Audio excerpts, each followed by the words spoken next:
One of my family's favourite ways of using up a courgette, zucchini or summer squash glut is to make delicious double chocolate chip muffins. They are moist, they are chocolatey, they are so delicious, and because they contain a vegetable, I'm pretty sure they probably count as a breakfast food. Well, certainly do in our house. So I recently collaborated with my friend Liz Sorab for her great video all about different ways to use up courgettes, and my contribution was the chocolate courgette muffin.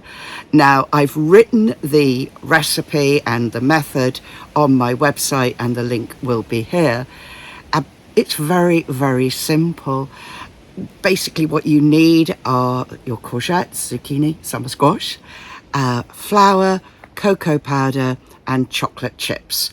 My favoured way of making chocolate chips for muffins is to get a bar of chocolate and a knife and a chopping board and very carefully chop up the chocolate bar into big chunks. A good thing about using a bar of chocolate for this is that you can choose a really delicious one. I like chocolate with a pretty high cocoa rating because it tastes just so much more chocolatey. And you can cut the chunks to whatever size suits you. And when you're cutting them, you'll get sort of like chocolate sawdust, and that can go in the mix as well to help make it more chocolatey. And also it's a lot cheaper usually to buy chocolate in bars than buying bags of chocolate chips. You can peel the courgettes before using them in the recipe, but I like to leave the skin on. It adds a kind of interesting green fleck. It was quite good when my children were little because they would always tell me that they hated eating courgettes and they were yucky and they weren't going to eat things. And so then I'd make these chocolate muffins and they'd suddenly remember that they didn't mind courgettes after all. You do not taste the zucchini in the finished muffin. The zucchini really is there to add moisture and possibly some vitamins, I don't really know.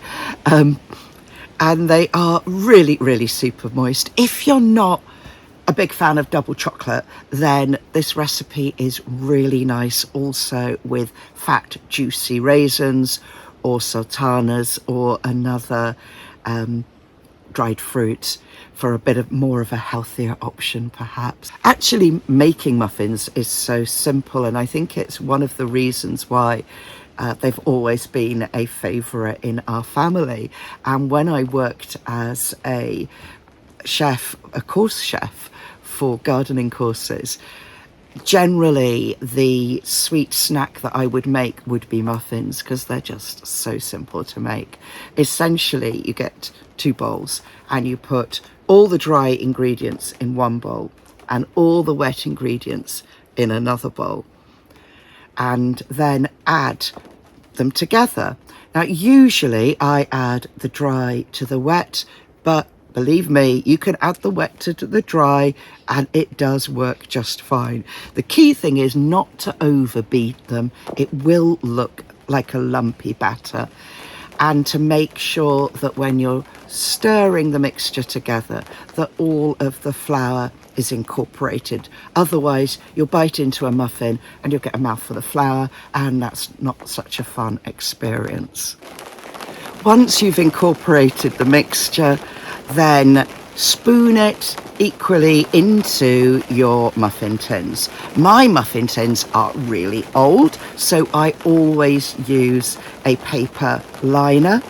There are many different kinds of tins, so you'll either need to line it or not, depending on what you have.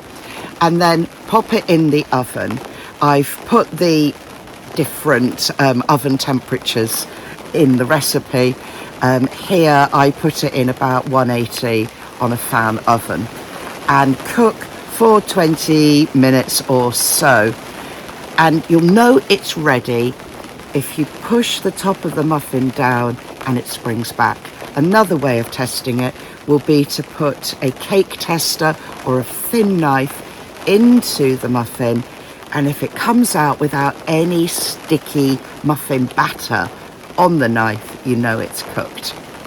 Then put them on a cooling tray to cool down. Tempting though it is to grab a muffin and gorge yourself on it, they are going to be pretty hot, and that melted chocolate can be a bit hot. One way round it, if you really can't resist tucking in straight away, is to get a bowl, put your muffin in there, and then add some cream or ice cream, vegan or dairy, whatever your preference is, and then eat it rather like a hot pudding. Really, really nice.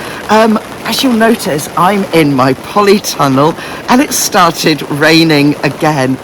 The reason I'm in my polytunnel is there's the kitchen's in a lot of chaos. I was going to film this in there, and it's lots of things are getting moved about, so I came in here for a bit of peace, and it hasn't quite happened.